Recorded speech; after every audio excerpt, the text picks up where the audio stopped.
Hi, I'm Louise Tunbridge, Programme Manager of Radio Ergo. This is for the CDAC Network's World Radio Day 2018 event in Geneva. I'm based in Nairobi, Kenya, from where I run the Radio Ergo project. Radio Ergo is a Somali humanitarian radio programme run by International Media Support, or IMS, a Danish-based NGO.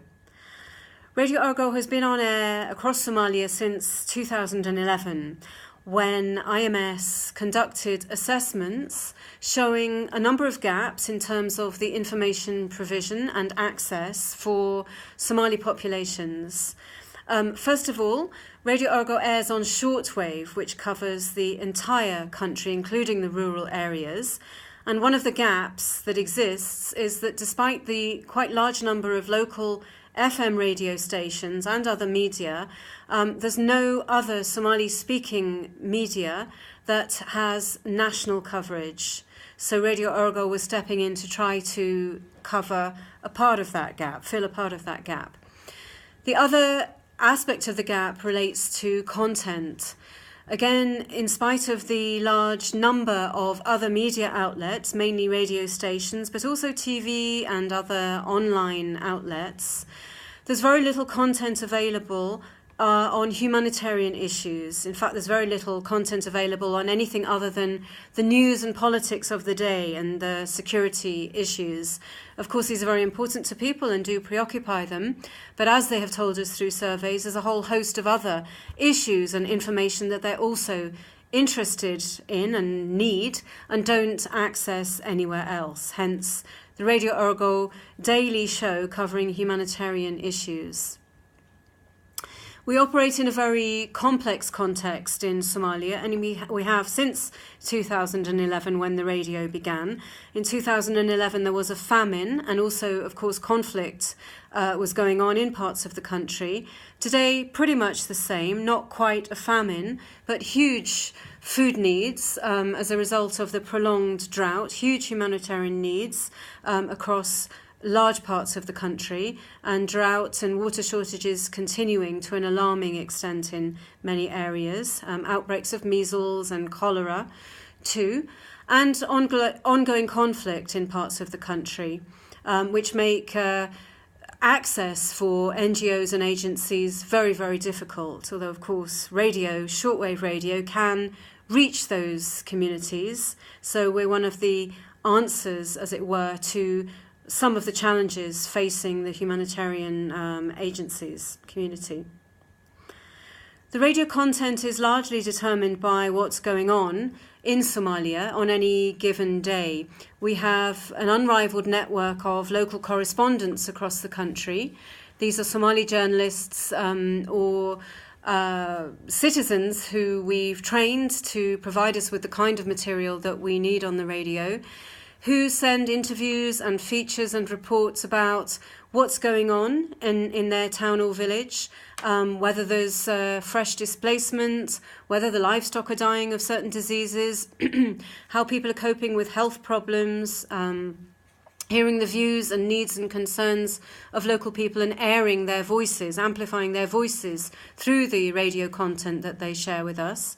The other aspect of the content in any given day's programme on Radio Ergo is life-saving or life-enhancing information.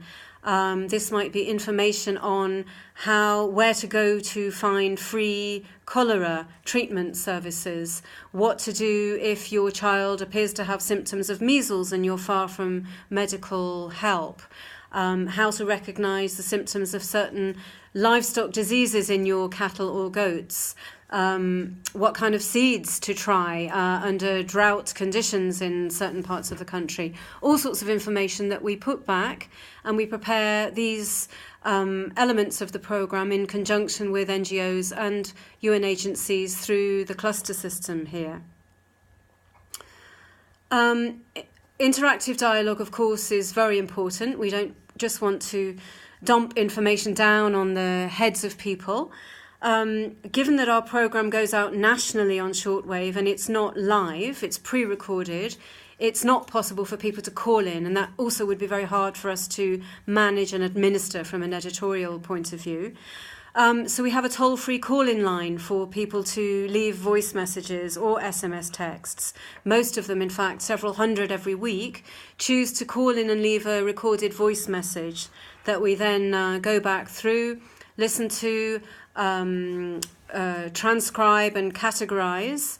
So we categorize messages according to the cluster sectors, so we can share them back with the clusters, so that the messages, the feedback we get from our listeners can help to inform the humanitarian response.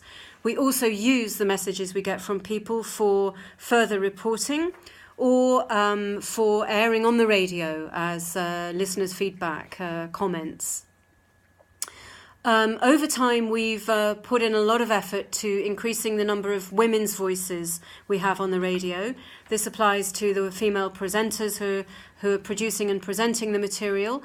And also we aim to have a minimum of 30% of women's voices included in the programmes. So we go out of our way to make sure that we give the microphone to women as well as to men, and we make conditions comfortable to enable those women to express themselves. Of course, it's not just a question of numbers, it's also quality and representation. We don't always want to have women portrayed as victims. So we encourage our reporters to include women in decision-making situations. If it's a mother, we respect the importance of her role as a decision-maker in the household. So be the woman humble or high-flying, we try to reflect women as very useful and important members of society on an equal footing with men. The theme for this year's World Radio Day, I know, is sport and football results. In fact, we don't really have time in our 1 hour daily programme to include the football results, but we do report on sports if there's something. For example, somebody who's done really well or done something amazing and inspiring and positive in the world of sport, we may include that in the programme. I think the idea being that even people in disaster and conflict areas, clearly they need light relief, they need entertainment, they need to be inspired with a sense of optimism and hope. We go out of our way at the weekends to produce interesting entertainment and culture programmes that Somali listeners do tell us that they love. We look at the meaning of songs, we give space to old poets and new poets. We report on the meaning of the history of the camel. We look into the history and origin of marriage ceremonies in different communities across Somalia. So music and culture, very important to give people a sense of hope and to remind themselves of their humanity. Sometimes people say that, well, isn't radio old-fashioned if not dead? Well, of course it's not. It's very much alive in Somalia. Shortwave in many parts of the world really doesn't exist anymore because radio where it's listened to is on FM. But clearly, as I've explained, shortwave is critical for especially rural people living in remote areas where there is no infrastructure, people living in areas that are often conflict-torn, or often the people in those areas are the most vulnerable and the most at risk or at the centre of humanitarian crises. Radio is vital, it's very much alive, and we have huge numbers. Our latest audience survey that we're just putting the final dotting the I's and crossing the T's to the report shows that we are listened to by as much as 6 out of 10 of the population of Somalia. So very good listening figures. And we try as much as we can to be innovative in the way that we use radio. So I must say one of the challenges over time has been donors or partners or observers who have said, well, why don't you do something technically innovative? I mean, for us, I think we need to be innovative in the way that we use radio, but we certainly don't need to reinvent the wheel, because where radio is important and people are listening to it and it's the means to access people, clearly there's no reason to sideline radio or not to seek to use it more creatively. I think I'll stop there. Thanks very much. Louise Tunbridge for Radio Ergo.